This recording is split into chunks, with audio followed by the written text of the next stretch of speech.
Alright everyone, welcome back to day number 10 of Couch Potato to Marathon. As you can hear, the highway is in the background here, right by where we live. Today's run's going to be a shorter run since we're back in the work week. And I think our goal today is going to be 1.5 miles. And we're going to try and move a little quicker than we have been in the last couple runs. So even if we're running at a 10-minute pace, I consider that faster than yesterday. So we're moving forward, and the goal too is also to continually run, whether it's walking or just running. Whatever it is, we just want to go without stopping. So without further ado, I'm gonna maneuver around a little bit and get a little bit warmed up, and the goal is to not have an update video in the middle of this run. So we'll see if we can achieve that or not. But yeah, without further ado, day number 10. So we're in double digits. And yeah, it's going to be a fun one. So we'll catch you hopefully at the end of the run. All right, so funny enough, I remember I can record while I walk. So we just hit 0.6 miles. We're taking a walk. So we're still moving. Clock's still running. Not too shabby. I always forget of all these hills I have to run up, even if they're pretty short, but holy moly, this hill is still a hill. So we gotta get used to that. But I'm gonna walk a little bit more, then we're gonna kick back up and keep her going. So yeah, it's I'm moving a little bit slower than I would like. So maybe on the back half we'll have to kick her back into gear a little bit.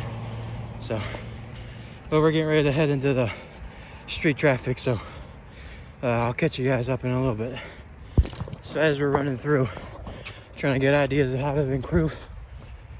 This is a nice little hill, maybe a spot for a hill workout. So keep that in the back of our mind. But all right, so we just finished up the run. This is our end time, 21 minutes 4 seconds for a total distance of 1.78 miles.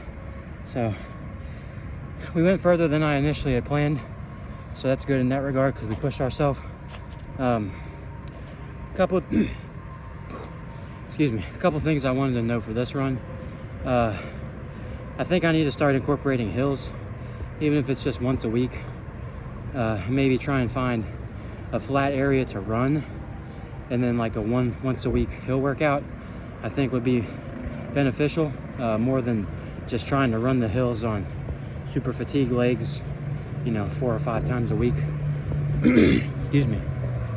The other thing I've noticed too is my Achilles tendon is killing me in both my feet, or both my legs, I guess. So it's slightly concerning, because on the one hand I know that my brain's gonna tell me, hey, you're in physical pain, you need to stop. But it's important to also understand that if I am in true physical pain, that I need to take a break. So that's kind of a dilemma that I don't know how to fix, I guess. So that's kind of a wonky thing. And I've also noticed that my muscles, especially my hamstrings and my glutes, they feel very tight during the run. So I think the obvious solution is, oh yeah, you know, just go stretch and do all this and that. And the problem is stretching is like a whole nother workout in and of itself. Like, stretching should not be a recovery, so to speak. It should be an entire, I want to say intense workout, but not like I'm deadlifting 500 pounds or bench pressing 500 pounds or whatever. Not that kind of workout, but it needs to be impactful, useful, and also safe, so to speak. So I think I need to learn how to do that, especially for my Achilles and my ankles, because if those happen to go, like seriously go, we're in a world of trouble, not just for a marathon, but for like my life. So I don't want to do that. I still want to push past the pain, but I don't want to like completely debilitate my ability to literally walk and do things like a normal human being. But so I don't want to sound like I'm being weak. I mean, we pushed through a good chunk of running through the pain today, and I mean, now that I'm sitting down after the pain's starting to go away, so that's why I'm a little bit concerned that it's my brain just saying, oh yep, you better be careful, you know, you're gonna injure yourself, and you're gonna do this and that to yourself, and oh no, what happens if you can't walk for the rest of your life because you tore both your Achilles tendons? And I don't like that mentality, especially coming from my brain. So we're gonna continue to push, but I think I need to incorporate stretching. I don't know if there's anything of like a healthy diet that affects like Achilles or muscle fatigue or anything like that. Currently we're on basically a protein and carbs diet. Basically steak and chicken quesadillas with cheese and some salts and stuff like that, just a bunch of that because it's cheap and we can afford it. So that'll be an interesting thing that I need to spend some time doing, or otherwise I have the serious potential to hurt myself in like a very, very serious and impactful way. So I don't know, we'll figure it out, I guess. But yeah, as you saw earlier in the video, I found a cool little very steep hill. That's another thing I want to touch on, is the hill workout. I don't know if we should be doing like long but slow elevation gains hills, or we need to do like short but quick, very steep elevation gains. I'm sure there's like a healthy mix of the two or something or other, so we'll have to play around with it and see, because that's what we really need to work on. Because maybe this upcoming weekend we'll sit down and go through the course map, but the whole first, like, I think 8 miles is basically one giant elevation gain, and then you plateau for I think 4 or 5 miles, and it's right back down those elevation gains and you finish flat. So it'll be interesting to see that first 8 miles of the actual race is probably what kills a lot of people, if I had to take a guess. So I don't know, I've never walked the Flying Pig Marathon course. I've literally only signed up and saw the thing, but I think we'll do good. I think we'll do as good as we can do. So yeah, that'll be an interesting thing to hammer out and see if we can accomplish hill workouts, because I think that's pretty important. And yeah, so I'll have to come up with some kind of strategy for that.